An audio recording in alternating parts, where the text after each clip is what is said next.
ওই দিলে ছাড়ো ছাড়ো ছেলেটা উঠে পড়ে ছাড়ো। One shot please, and don't mind. হয়ে গেছে হয়ে গেছে হয়ে গেছে। কেমন আরাম হইল? হয়েছে। চলো বাথরুমে চলো। দেখি ও কতক্ষণ জেগে থাকতে পারে।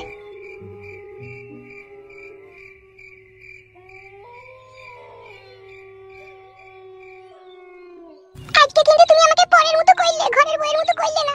কড়াকড়ির সাথে ঘরের বইয়ের সাথে আর পরের সাথে কি সাথ গো? ও কি কথা তোমার আবার? ওইভাবে কেউ বুঝতে পারে জ্বলছি সব আমার। জ্বলছে? জ্বলা তো কথা লয়। তুমি যেভাবে আইজু মাইজু করে খেলিছো জ্বলবেই। তোমাকে প্রথমেই বললাম কুকুর কাটিং দি, তুমি তো রাজি হইলে না। বাল আমার এমনি কাটিং এই যে পিড়ি যাওয়া কুকুর কাটিং মারাইতেছে। বেশি নাকামো করো না, চলো সওগা। বাল আমার।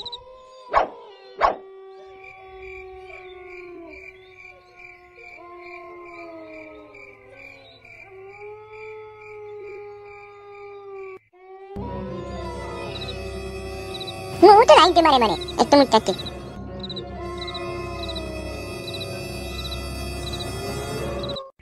আমার মনে হচ্ছে এদেরও ঘুমিয়ে গেছে, এই সময় চাই।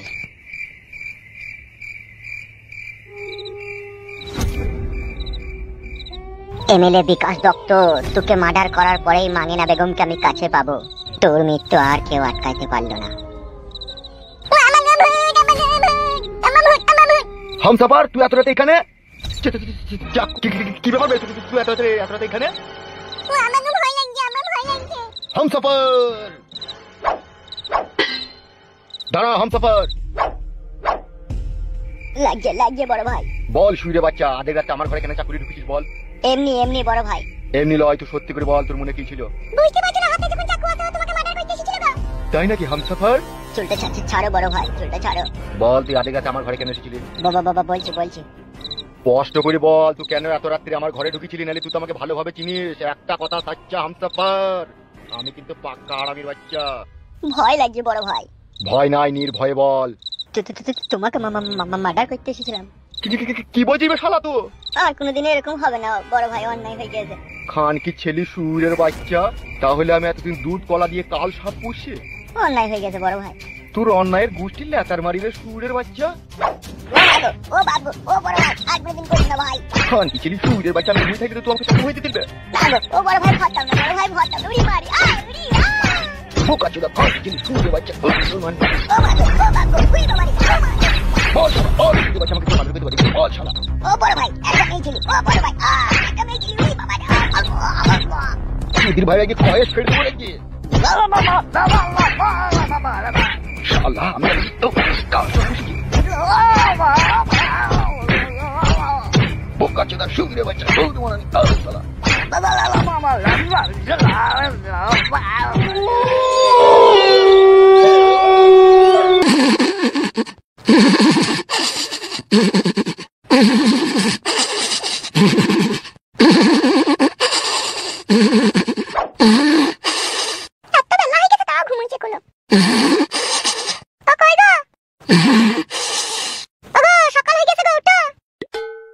সকাল হয়ে গেল?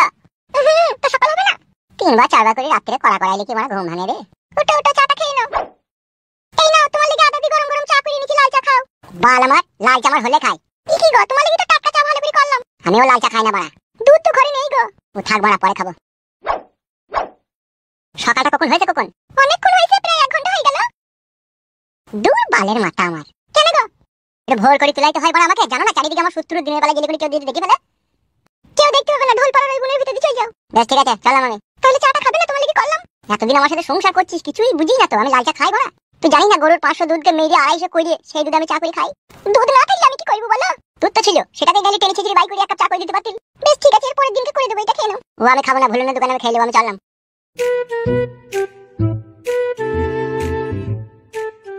এতদিন পর আমার স্বামীটা একটু ভালো হইল, তো এইভাবেই তুমি আমাকে ভালোবেসে গেছো, তাহলে আর আমি কোনোদিনও কিছু চাইবো না তোমার কাছে।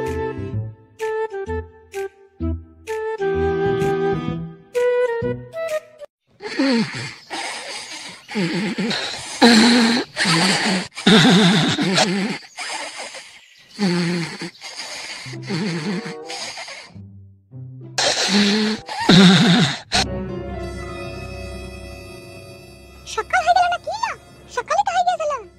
সকাল হয়ে গেল এখনো খাইতে এলো না, কি ব্যাপার?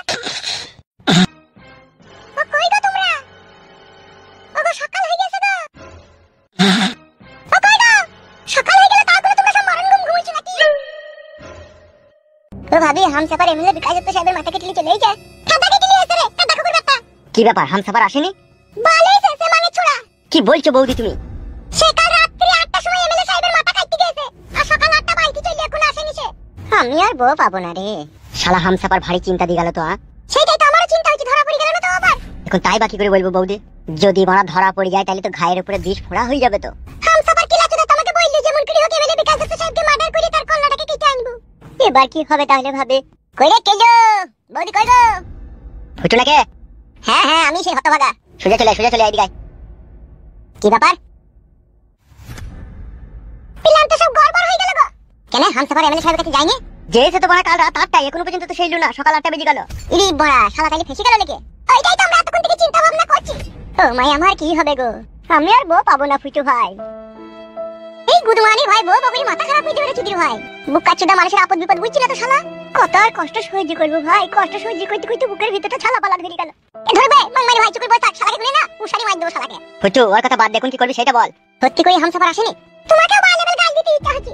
বড় ভারী চিন্তার কথা তো, মাংমানি ভাই ধরা পড়ে গেলে তো আবার আমাদের নাম যদি করে তাহলে ঘর ভেঙে দেবে মেরে। আমাদের নাম কি করে করবে মানে, আমাদেরকে তো দেখেইনি। তাহলে কি করবি ভাবছিস?